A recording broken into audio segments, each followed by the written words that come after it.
하나님의 말씀 창세기 39장 1절부터 3절까지 제가 봉독을 해드리겠습니다. 하나님의 말씀 창세기 39장 1절부터 3절 말씀까지입니다. 지금 읽어드리겠습니다. 요셉이 이끌려 애굽에 내려가매 바로의 신하 춘위 대장 애굽 사람 보디발이 그를 그리로 데려간 이스마엘 사람의 손에서 요셉을 산지라. 여호와께서 요셉과 함께 하심으로 그가 형통한 자가 되어 그의 주인 애굽 사람의 집에 있으니 그의 주인이 여호와께서 그와 함께 하심을 보며 또 여호와께서 그의 범사에 형통하게 하심을 보았더라. 아멘. 3절 말씀까지 봉독을 해드렸습니다. 창세기 39장 1절로 3절 말씀을 통해서 오늘 저녁에는 새로운 환경에서의 삶의 시작, 생활의 시작, 이런 주제로 말씀을 전해드리겠습니다. 요셉은 잘못한 것이 없었지만 요셉을 시기하고 질투하는 형들에 의해 애굽으로 내려가는 이스마엘 상인들에게 팔려 애굽으로 끌려갔습니다. 때때로 잘못한 것이 없지만 누명을 덮었을 때도 있으며 봉변을 당할 때도 있으며 손해를 볼 때도 있습니다.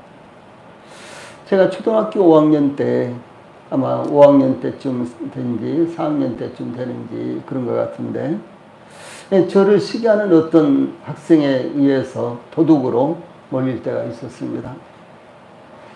그 학생이 돈을 잃어버렸는데 제가 훔쳐갔다고 선생님께 말씀을 드린 것입니다. 저는 그 학생에게 돈이 있는지도 몰랐고 당연히 훔친다는 것은 생각지도 못한 일이었습니다.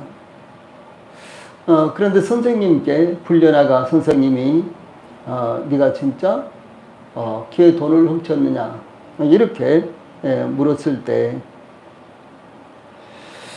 대답도 하지 못하고 억울해서 울기만 했습니다. 그 학생은 우리가 6학년이 되고 졸업할 때까지 저를 괴롭혔는데 지금 생각해도 너무 어처구니가 없고 아주 황당한 여같은 일이 있었습니다. 그런데 요셉은 형들에게 자초지종도 듣지 못하고 막무가내로 구덩이에 빠뜨려졌고 애굽으로 내려가는 이스마엘 상인들에게 팔려서 끌려가게 되었습니다. 이 요셉의 생애에서 이러한 일이 일어났듯이 우리의 신앙생활에서도 그 유형과 정도의 차이는 있지만 요셉과 같은 뜻하지 않은 환난을 때때로 만나게 되는데 전혀 예상치 못하는 고난과 시련에 그 결과 처해질 때가 있을 수 있습니다. 그러므로 요셉의 생애를 통해 우리들이 이와 같이 뜻하지 않은 상황을 만나게 될 때 어떻게 대처해야 되는가 그런 것들을 여기 39장 특별히 창세기 39장은 저희들에게 교훈하고 있습니다. 그 모양은 다를지라도 그 교훈은 동일한 것이기 때문에 저희들에게 큰 교훈이 되는 것입니다. 먼저 1절 말씀에서는 애굽에서 요셉의 삶이 시작되는 이와 같은 내용이 담겨져 있습니다. 본문은 애굽으로 팔려간 요셉의 애굽에서의 생애가 시작되고 있는 것을 나타내고 있는데 요셉은 하란에서 태어났지만 야곱의 귀환으로 가나안 땅에서 성장했고요. 요셉은 때때로는 아버지의 양떼를 치고 또 때로는 아버지와 형들 사이를 오가면서 아버지의 지시상을 형들에게 전하기도 하고 또 때로는 형들의 소식을 아버지에게 전해드리기도 했습니다. 1절에 보면은 요셉이 이끌려 애굽에 내려가매 이렇게 시작하고 있는데 아버지 이스라엘에서 특별히 사랑받으면서 평안하고도 행복한 삶을 살아가고 있는 17살 소년 요셉에게 전혀 예상치 못한 삶이 시작되고 자의적이 아닌 타의에 의해 시작되고 있는 것이 나타나고 있습니다.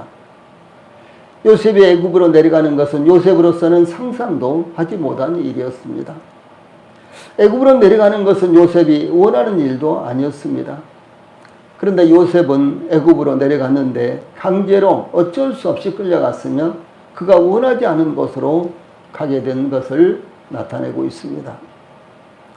이와 같이 우리 성도들도 계획도 없는 예상치 못한 일을 당하게 될 때, 그럴 때가 있고요. 때때로 고난과 시련을 또 예상치도 못한 이와 같은 것들을 만날 때가 있습니다. 요셉과 같이 예상치 못한 고난과 시련의 삶이 시작될 때 어떻게 대처해야 될까요?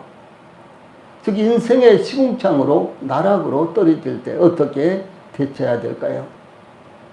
우리가 여기서 깨닫게 되는 것은 요셉으로서는 전혀 예상치 못한 일이었지만 하나님의 섭리에 이끌려 여기까지 오게 되었다라고 하는 것을 우리가 성경을 읽어보면 알 수가 있습니다. 그러므로 그 길은 고난의 길이지만 생명의 길이었으며 형들이 빠뜨린 물이 없는 깊은 구덩이보다 더 깊은 구덩이에 빠뜨려지는 것이었지만 구원의 길이었던 것을 알 수가 있는 것입니다.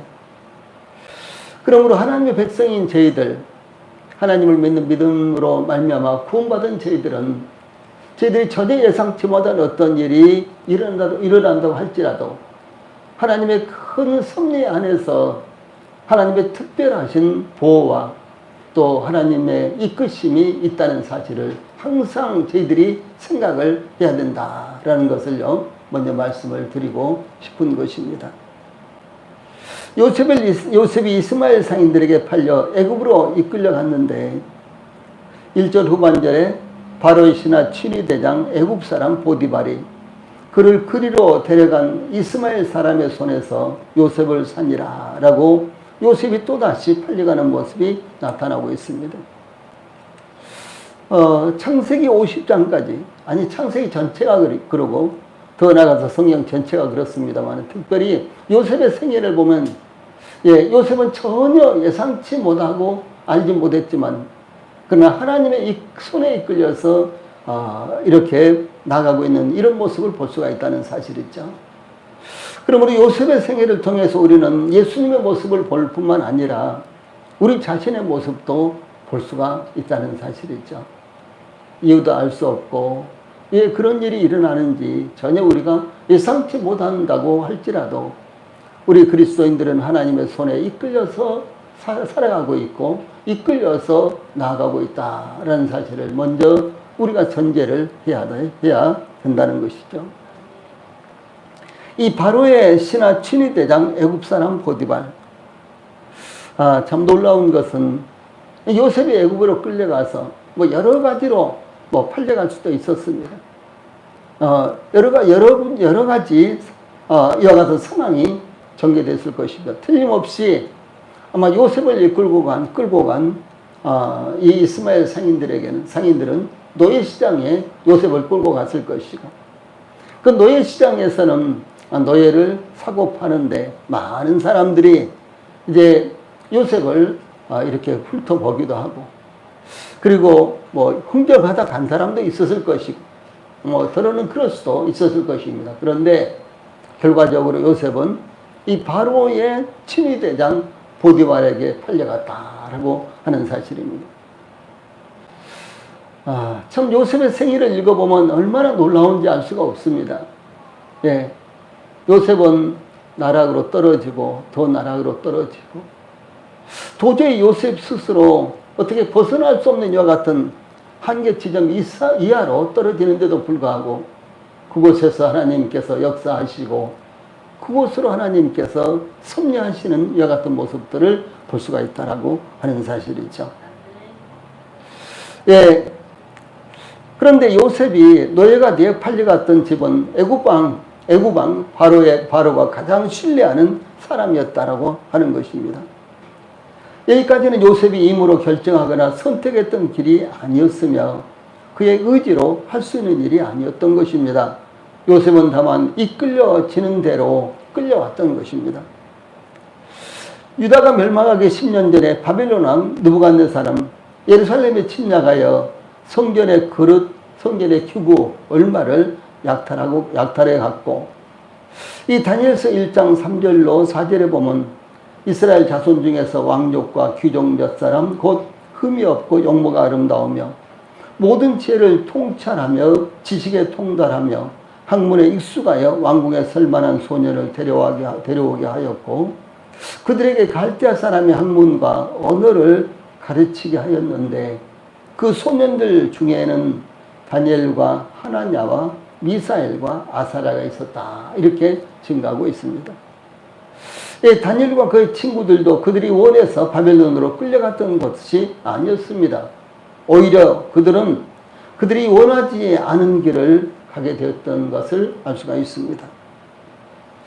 예수님께서 변화산으로 내려오셨을 때, 변화산에서 내려오셨을 때 귀신 들린 아들을 예수님께 데려온 사람이 있었는데 그는 아들의 상황에 대해서 마가복음 9장 18절에 보면 귀신이 어디서든지 그를 잡으면 거꾸러져 거품을 흘리며 이를 갈며 그리고 파리해지는지라. 내가 선생님의 제자들에게 내쫓아달라 하였으나 그들이 능히 하지 못하더이다. 이렇게 판단을 했습니다. 이와 같이 귀신 들리는 사람도 자기의 의지로 무엇을 선택할 수 있는 것이 아니라 귀신이 하는 대로 이끌려 다니고 귀신이 시키는 대로 하는 것입니다. 마치 오늘날의 시대 현상과 같은 것입니다. 쾌락을 쫓아서 살아가는 사람들, 육체적인 감각만을 위해서 살아가는 사람들과 같은 것입니다. 이 사도 바울은 로마서 6장 14절과 16절에서 죄가 너희를 주장하지 못하려니 이는 너희가 법 아래 있지 아니하고 은혜 아래 있습니다. 너희 자신을 죄의 종으로 내어지어 누구에게 순종하든지 그 순종함을 받는 자의 종이 되는 줄을 너희가 알지 못하느냐. 혹은 죄의 종으로 사망에 이르고 혹은 순종의 종으로 의에 이르느니라. 이렇게 증가하고 있습니다. 마치 요셉이 포디발의 집에 팔렸듯이 죄에게 팔려 자신을 내어주는 것은 죄에 거하는 것이요 죄에게 순종하는 것입니다. 그런데 주 예수님의 십자가의 구속을 믿음으로 죄에 대하여 죽음으로 죄로부터 해방되어 의에게 종이 되었느니라. 로마서 6장 18절에 이렇게 증가하고 있습니다. 그러므로 우리 성도들은 죄가 이끄는 대로 끌려가지 않고 의가 이끄는 대로, 즉 하나님의 말씀이 이끌고 성령께서 인도하시는 대로 끌려가고 있는 것이고 또 그렇게 돼야만 되는 것입니다. 다음에 2절 말씀은 요셉과 함께 하시는 하나님의 모습이 나타나고 있습니다. 요셉이 애굽으로 이끌려가서 바로의 신하 친위대장 애굽 사람 보디발에게 팔렸는데 그때 2절에 여호와께서 요셉과 함께 하심으로 그가 형통한 자가 되어 그의 주인 애굽 사람의 집에 있으니 라고 요셉의 상황을 설명하고 있습니다. 요셉은 아버지 야곱으로부터 멀리 떠나 애굽까지 내려오게 되었으며 요셉의 형들은 그를 이스마엘 상인들에게 팔아 애굽으로 끌려가게 하였지만 하나님께서 요셉과 함께 하시는 것은 막을 수가 없었던 것입니다. 요셉은 팔려간 사람이었으면 노예 신분이었습니다. 요셉으로서는 스스로 선택하거나 할 수 있는 것이 아무것도 없었습니다. 그러므로 요셉은 절망적인 상황이었습니다. 이런 상황에서 하나님께서 요셉과 함께 하심으로 요셉은 형통한 자가 되었다라는 것이 얼마나 놀라운 일입니까? 이와 같이 완전한 나락으로 떨어져 다시는 회복할 수 없는 상황에 처한 요셉에게 소망이 되었던 것은 꿈을 꾸게 하셨던 여호와께서 요셉과 함께 하심으로 2절 전반부죠. 여호와께서 요셉과 함께 하심으로 라는 것이었습니다. 이 모든 상황들의 해결책은 요셉의 형들이나 이스마엘 상인들이나 바로의 신하 치윤이 대장 애굽 사람 보디발 등 인간에게 있는 것이 아니라 여호와께서 하나님께서 어떻게 하시느냐 여기에 달려있다라고 하는 사실입니다. 여호와께서에서요 여호와라는 이와 같은 호칭은 약속하시고 그 약속을 이루시는 하나님에 대한 호칭입니다. 하나님은 이스라엘의 족장들에게 약속하셨습니다.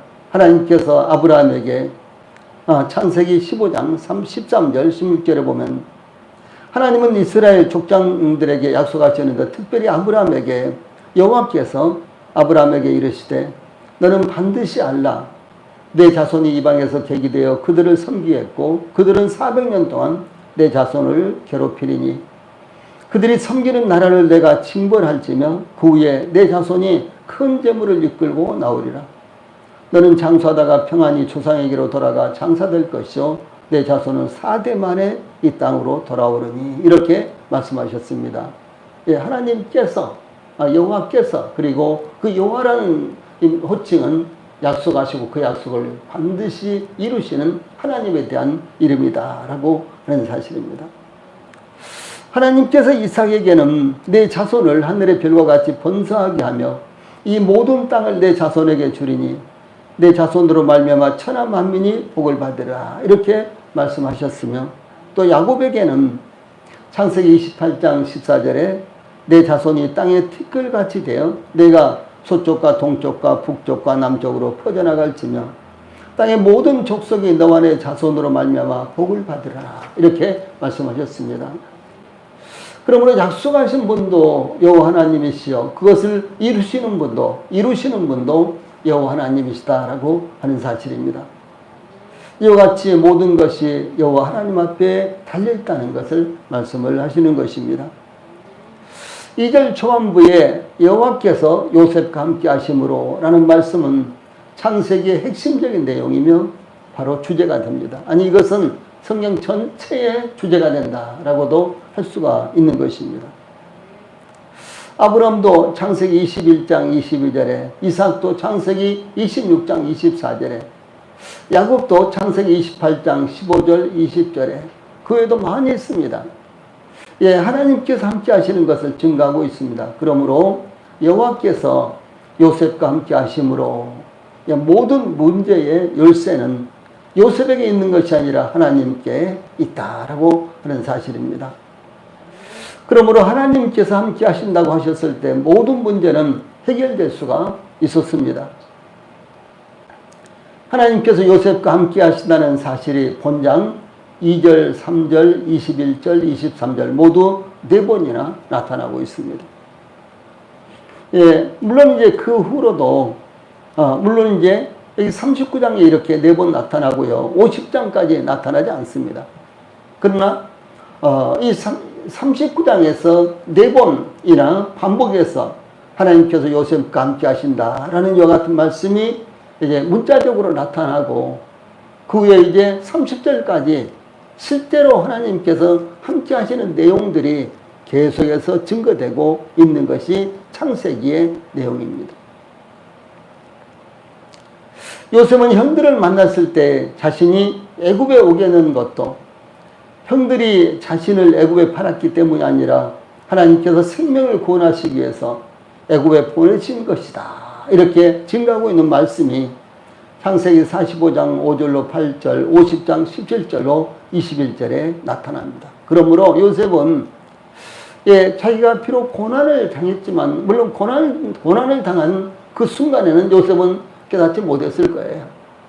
저희들도 대체적으로 어려운 일을 거치면서 혹은 시련을 거치면서 고통스러워하고 어려워할 때는 하나님께서 나와 함께 하신다라는 사실을 잊고 있을 때가 참 많습니다. 요셉도 그랬을 거예요. 그런데 요셉이 총리가 되어서 이제 애굽 사람들을 가뭄으로부터 건져내고 그리고 아버지의 집을 가뭄으로부터 건져냈을 때 아하, 하나님께서 그렇게 하셨구나 라고 깨닫게 되었을 거라는 거죠. 그것이 창세기 45장과 50장에 아주 분명히 문자적으로 나타나고 있다라고 하는 사실입니다. 참 놀랍죠. 정말 놀랍습니다. 이와 같이 하나님께서 함께 하신다는 표현이 임마누엘이죠. 임마누엘. 그래서 임마누엘이라는 표현은 하나님께서 함께 하신다. 내게는 하나님께서 우리와 함께 하신다라고 이렇게 설명이 되고 있습니다. 이 사울 왕에게 악령이 이르렀을 때 수금을 타면 나을 것이라는 말을 듣고 수금을 잘 타는 사람을 구할 때에 사무엘상 16장 18절에 소년 중 한 사람이 대답하여 이르되 내가 베들레헴 사람 이새의 아들을 본즉 수금을 탈 줄 알고 용기와 무용과 구변이 있는 준수한 자라 여호와께서 그와 함께 계시더이다. 이렇게 사울 왕에게 다윗을 소개를 합니다. 다윗은 하나님께서 함께 하시는 사람이었습니다. 다윗이 백양목궁에 거하면서 하나님의 교회는 휘장 가운데 있는 것에 대해서 선자 나단에게 이야기를 할 때, 선자 나단은 사무엘하 7장 3절에서 여호와께서 왕과 함께 계시니 마음에 있는 모든 것을 행하소서 이렇게 대답을 합니다. 예, 선지자 나단도 하나님께서 다윗 왕과 함께 하신다라는 사실을요 옆에서 알고 있었다라고 하는 사실입니다. 얼마나 놀라운 일입니까? 네. 아스라는 왕이 있죠, 유다에. 이 아스가 유다 왕으로 선자 이사야가 아스 왕에게 징조를 구하라고 했어요. 그러니까 이제 외세로부터 국가를 이겨내기 위해서 유다를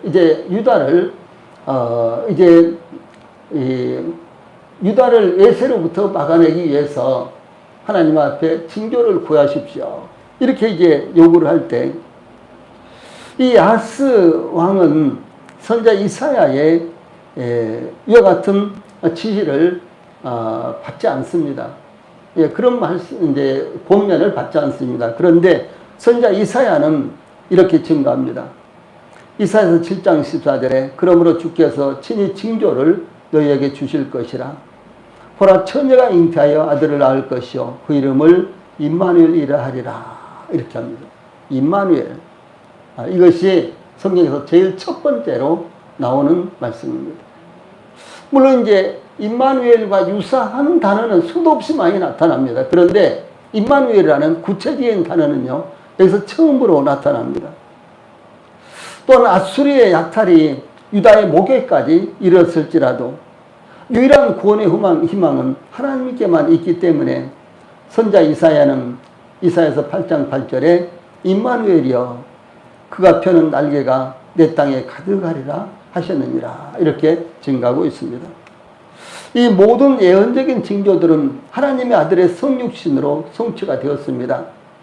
천사가 마리아의 남편 마리아의 약혼자 요셉에게 계시하기를 마태복음 1장 22절로 23절에 이 모든 일이 된 것은 주께서 선지자로 하신 말씀을 이루려 하심이니 이르시되 보라, 처녀가 잉태하여 아들을 낳을 것이요 그의 이름을 임마누엘이라 하리라 하셨으니 이를 번역한즉 하나님이 우리와 함께 계시다 함이라 이렇게 증거했습니다. 한번 해봅시다. 임마누엘. 하나님이 우리와 함께 계시다. 예, 정말로 멋진 말씀입니다. 정말로 우리 마음에요 굳이 새겨놓고 매 순간마다 어떤 일이 있을 때마다 이 말씀을 우리가 묵상하면서 하나님을 의지해야 되는 이와 같은 말씀이요 하나님 앞에 감사해야 되는 이와 같은 말씀, 그 말씀이 바로 임마누엘. 그런데 그 임마누엘이라는 말이 바로 우리 주님 예수님의 또 다른 이름이다 라고 하는 사실입니다. 그래서 예수님께서 저희들과 함께 하시는 것은 바로 임마누엘입니다. 예, 저희들이 예수님과 혹은 하나님과 함께 하기를 원하는 이것이 바로 임마누엘이다 라고 하는 사실입니다. 그래서 하나님께서 그 예수 그리스도를 통해서 저희들이 하나님과 함께 할 수 있도록 임마누엘 하나님이 되어주셨다라고 하는 사실을 말씀하는 것입니다. 그러므로 하나님의 아들의 성육신으로 직접적으로 인류와 함께 하심으로 구원이 성취가 된 것입니다. 여호와께서 요셉과 함께 하심으로 그가 형통한 자가 되어 2절에 이런 말씀이 나오는데 이 말씀에서 형통한 자라는 뜻은 번영의 사람 이런 뜻입니다. 이 형통이라는 것은 아무 장애물이 없이 돌진해 나가는 것처럼 상황을 급소하게 나아지게 하는 것을 의미합니다. 요셉은 형통의 사람이요 번영의 사람이었습니다. 하나님께서 요셉을 형통하게 하셨으며 요셉을 통해서 번영을 이루셨습니다. 하나님께서 요셉을 이와 같이 번영의 사람, 형통의 사람으로 사용을 하신 것입니다. 그러므로 요셉이 하는 일에 번영이 이루어졌으며 요셉이 있는 곳에 번영이 이루어졌습니다. 그 번영은 하나님께서 요셉과 함께 하실 때 이루어졌다라고 하는 사실입니다. 우리 성도들도 번영을 이루시기 원하시는가요? 우리 성도들이 주님 안에서 가정과 사업과 직장과 건강과 모든 환경들이 형통하시기를 원하시는가요? 이 성도들은 신분적으로 하나님께서 함께 하십니다. 주 예수님께서 마태복음 28장 20절에 볼지어다 내가 세상 끝날까지 너희와 항상 함께 있으리라 이렇게 약속하셨습니다. 또 뿐만 아니라 그것을 이루시기 위해서 아버지께서 하나님 아버지께서 또 주 예수님께서 성령을 보내주셔서 저희들과 영원히 함께하게 하셨습니다. 이 성령은 우리가 주 예수님을 마음에 영접할 때 우리 안에 들어오십니다. 또 뿐만 아니라 우리가 주 예수님을 마음에 영접할 때 우리가 성령 안에 들어가게 되는 것입니다. 그래서 성령님과 저희들, 구원받은 우리 성도들, 그리고 구원받은 성도들과 성령님, 하나님의 참 교회와 그리고 성령님은 그래서 유기적인 관계 가운데 있는 것입니다. 성령님이 저희들 안에 오셨고 저희들이 성령님 안에 있게 되는 것입니다. 예. 이런 관계가, 이런 유기적인 관계가 이루어진 것입니다. 예. 그러므로 이제 저희들이 좋은 일 혹은 굳은 일 등 어떤 일이 일어나더라도 하나님은 저희들과 항상 함께 하시는 것입니다. 이 세상에서는 좋은 일은 함께 하려고 하지만은 굳은 일은 꽁무니 빼고 슬그머니 빠지려고 하고 함께 하지 않으려고 하고 간섭하지 않으려고 하고 심지어 가까운 사람이라도 굳은 일은 살짝 빠져서 함께 하지 않으려고 하는 것입니다.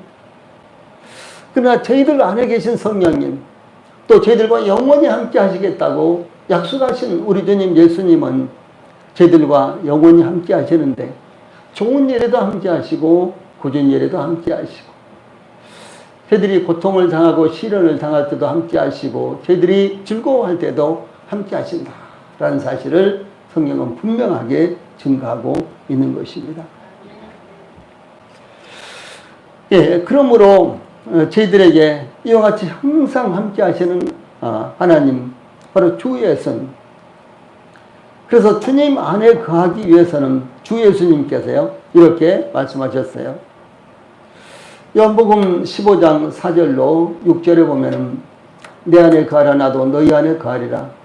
가지가 포도나무에 붙어 있지 아니하면 스스로 열매를 맺을 수 없음 같이 너희도 내 안에 있지 아니하면 그러하리라. 나는 포도나무요 너희는 가지라.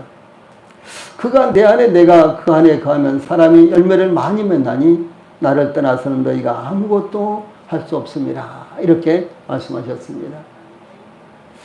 자, 포도나무가 이렇게 있으면 거기에서 가지가 이렇게 뻗쳐나가죠. 만약에 이 포도나무가 이렇게 있는데 거기에서 가지가 포도나무에 붙어있지 않으면 열매를 당연히 맺을 수 없겠죠.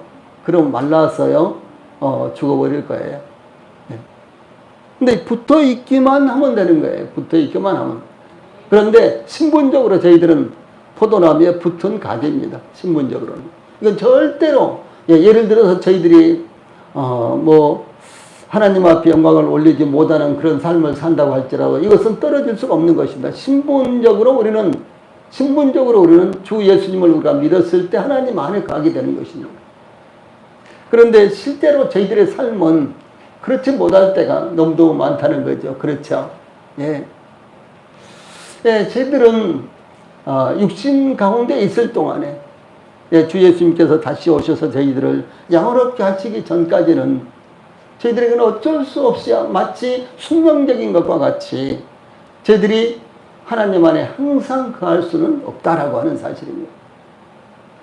그래서 주 예수님께서 이렇게 말씀하셨어요.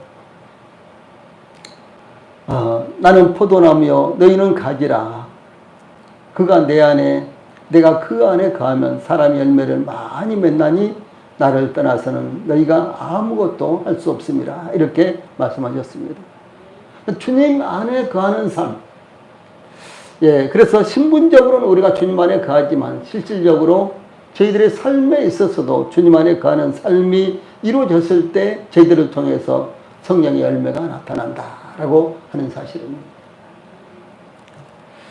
그래서 주님을 떠나서 사는 것이 아니라 주님 안에 가면 하나님께서 우리와 함께 하신다는 것, 이것을 우리 성도들이 기억하시기를 바랍니다. 다음에 3절은 예부로 나타난 하나님께서 함께 하심이라는 내용을 제시하고 있습니다. 다시 말해서 저희들이 하나님 안에 거하는데, 주님 안에 거하는데 이것이 예부적으로 저희들의 삶을 통해서 나타나는 것을 여기 3절에서 제시하고 있다는 거죠. 하나님께서 요셉과 함께 하심으로 요셉이 형통한 자가 되어 그 주인 애굽 사람 바로의 친위대장 보디발의 집에 거하였는데, 그 주인 보디발의 눈에도 하나님께서 요셉과 함께 하심을 볼 수가 있었으며, 또한 하나님께서 요셉을 형통하게 하시는 것을 볼 수가 있었다라고 하는 사실입니다. 하나님께서 함께 하신다는 것을 우리가 믿음으로 가질 수는 있지만, 그것이 우리의 삶을 통해서 나타나는 것은 하나님께서 그렇게 해 주셔야지만 가능한 것입니다. 이 성령의 열매는 저희들이 마구 주렁주렁 매달게 열리게 하셔서 함으로 말미암아 열리는 것이 아니라, 성령의 열매는 성령님께서 열리게 하는 열매예요. 예, 참 중요한 것입니다. 그래서 성령의 열매가 저희들로 하여금 풍성하게 열리게 하기 위해서는 어떻게 할 것인가? 저희들이 성령 안에 거해야 되고, 성령의 역사가 이루어지는 하나님의 말씀 안에 우리가 거할 때 저희들을 통해서 성령께서 열매를 열리시게 하는 것입니다. 그런 말씀을 여기서 말씀하고 있는 것입니다. 그래서 하나님께서 저희들 안에 거하시고 저희들이 하나님 안에 거하지만, 저희들을 통해서 그것을 나타내시는 분은 바로 하나님이십니다. 어떻게? 바로 저희들이 하나님 안에 사는 삶을 살 때 그것을 나타내게 하신다라고 하는 것이에요. 하나님께서 요셉과 함께 하심에 대해서 3절에 그의 주인이 여호와께서 그와 함께 하심을 보며 또 여호와께서 그의 범사에 형통하게 하심을 보았더라, 이렇게 증가하고 있습니다. 이와 같이 하나님께서 함께 하신다는 것을 요셉이 그 마음속으로 혹은 믿음으로 갖고 있는 것도 중요하지만, 요셉을 통해서 하나님께서 함께 하시고 그러므로 요셉은 형통한 자다라고 하는 것이 나타나는 것은 더욱더욱 중요한 것입니다. 그리고 하나님께서는 그것을 바로 이렇게 나타나기를 원하세요. 주 예수님께서도 저희들이 혹은 제자들이요, 세상에서 주 예수님의 제자라는 것을 드러내기를 원하십니다. 주 예수님께서 그렇게 말씀하셨죠. 너희는 빛이다, 너희는 소금이다, 이렇게 말씀하셨죠. 마치 등을 말 아래 두는 것이 아니라 등경 위에 두나니, 그래서 넓은 곳에 이렇게 비치게 하는 것처럼, 마치 맛을 잃은 소금은 걸음에도 쓸 수가 없고 아무데도 쓸 수가 없어서 그냥 길에다가 버려두면은 사람들이 밟고 지나간다라고 하는 것이죠. 그래서 소금이 그 맛을 잃으면 아무데도 쓸데없다. 그런데 맛을 그대로 간직하고 있으면요, 그러면 자연스럽게 필요로 하게 된다는 것이죠. 그래서 저희들이 세상에서의 소금이요, 세상에서의 빛으로서 살아가기를 원하는 것입니다. 그래서 이 요셉의 경우도 보면요, 하나님께서 요셉과 함께 하셨는데, 그런데 그것이 요셉의 주인 친위대장 보디발의 눈에도 이 요셉은 하나님께서 함께 하시는 자요, 그래서 요셉은 형통한 자다라는 것을 알 수가 있었다는 사실이죠. 그래서 하나님께서 우리와 함께 하신다는 것을 우리가 믿음을 갖고 있는 것도 쉽지 않은 일이지만, 그런데 그것이 우리를 통해서 나타나는 것은 하나님께서 하셔야지만 가능한 일이고 어려운 일입니다. 그러면 하나님께서 요셉과 함께 하심을 애굽왕 바로의 친위대장 보디발이 어떻게 볼 수가 있었을까요? 요셉이 보디발의 집에 들어오기 전에는 보디발의 집이 변변찮았던 것으로 보입니다. 물론 이런 내용은 없지만은 앞뒤 정황을 보면요 그렇게 보입니다. 내지는 그냥 평범한 외가서 집이었는데 요셉이 보디발의 집에 들어오면서부터 보디발의 집이 놀랍게 달라졌다. 바로 이런 것이 나타난 것입니다. 그런데 보디발은 요셉이 그의 집에 들어오고부터 또한 요셉의 손을 거치는 모든 일이 순조롭게 풀리는 것을 봤을 것입니다. 그러므로 보디발은 요셉을 더욱 눈여겨보게 되었고요. 더욱 중요한 것들과 어려운 것들을 요셉에게 맡기게 되었고 그 같은 것들이 어려움 없이 순조롭게 풀리는 것을 보면서 요셉은 하나님께서 함께 하시는 사람이요. 바로 요셉이 형통한 사람이라는 것을 깨닫게 되었다라고 하는 사실입니다. 어떤 성도가 강아지가 그의 집에 들어오면서부터 일이 잘 풀린다면서 강아지를 복덩이라고 부르는 것을 보았습니다. 아마 알고 계신 우리 성도님들도 몇 분 계실 것입니다. 너무너무나 어처구니 없는 일이죠. 성도들이 그들을 위해서 얼마나 기도를 하고 있었는데 하나님께서 함께 하셔서 잘 되고 있다는 것을 깨닫지 못하고 그 영광을 강아지에게 돌리는 어처구니 없는 믿음 없는 모습을 나타낸 것입니다. 혹시 우리 성도들이 그냥 지나가는 말로도요 이렇게 하면은 하나님 앞에 큰일 나는 것입니다. 정말 저는 그 말을 들었을 때 얼마나 두려워했는지 모르는데 두려워했던 만큼요 하나님께서 징벌하시는 것을 보았습니다. 얼마나 안타깝고 얼마나 불행한 일입니까? 몹시 가난한 한 소년이 있었는데 그는 하나님을 섬기는 믿음을 지키며 열심히 생활했던 사람이었습니다. 소년은 성실과 믿음이 인생의 성공을 가져온다고 믿고 가난과 싸워나갔습니다. 그 결과 그 소년은 30살이 되었을 때 모빌런치 서비스라는 회사를 설립하게 되었고 이어서 세계적인 도너츠 상표를 개발했는데 그가 바로 세계적인 도너츠 체인점인 던킨 도너츠의 창업주 윌리엄 로젠버그라는 사람입니다. 이것이 1950년대의 일입니다. 현재 전 세계에 6,200개의 분점이 있으며 어느 곳에 가더라도 던킨 도너츠 체인점이 없는 곳이 없습니다.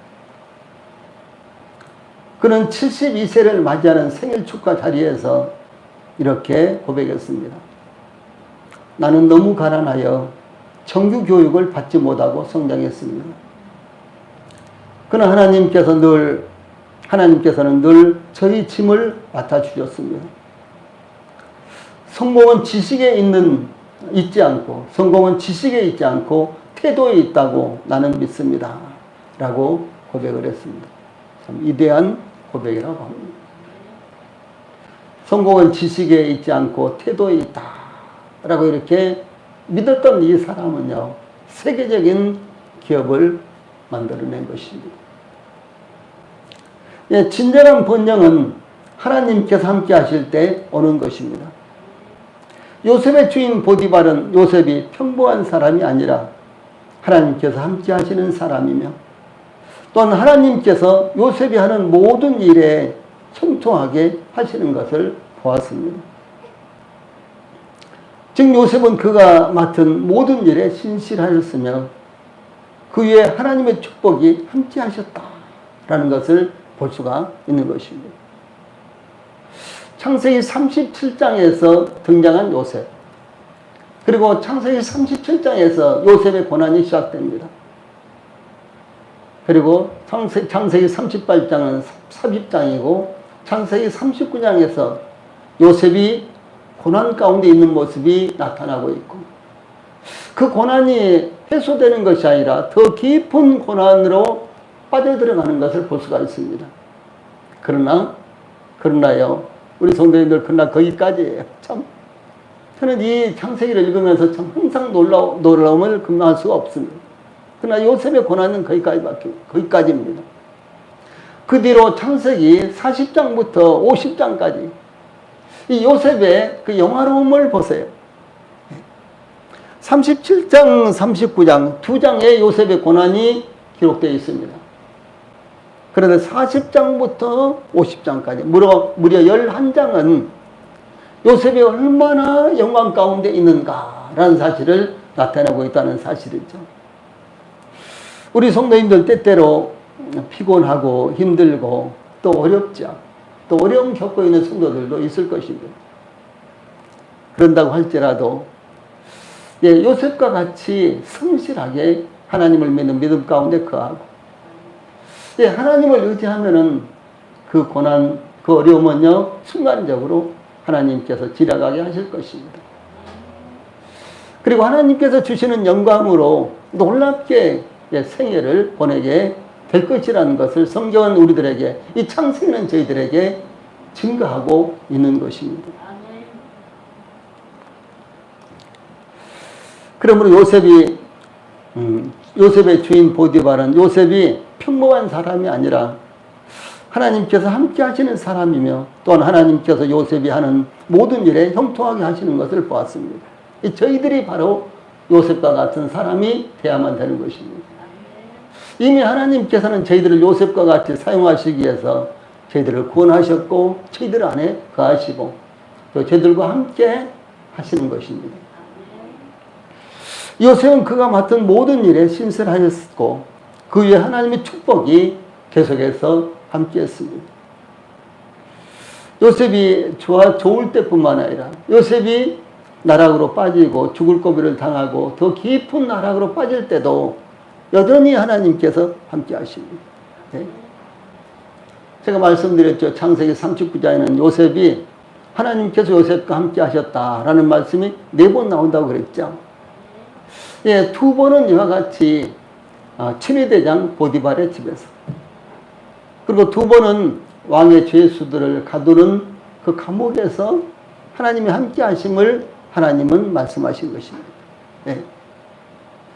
그래서 요셉이 어떤 고난을 당하든지 간에 요셉이 전혀 이해할 수 없고 그 누구도 이해할 수 없는 그런 고난을 당하더라도 하나님께서 그곳에 함께 하셨다라고 하는 사실입니다. 이것을 2번 증거하고 있는데 바로 4번 나타나고 4번 언급되고 있는 것입니다.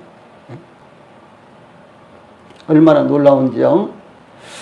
그러므로 우리 성도들은 어디에서 어떤 형편에 처해서 무슨 일을 하든 진실된 삶을 통해서 이방인들에게 빛과 소금이 되어 그들이 우리 성도들의 행실을 보고 하나님께 영광을 올릴 수 있도록 해야 된다라고 하는 교훈을 저희들에게 말씀하고 있습니다. 기도하시겠습니다.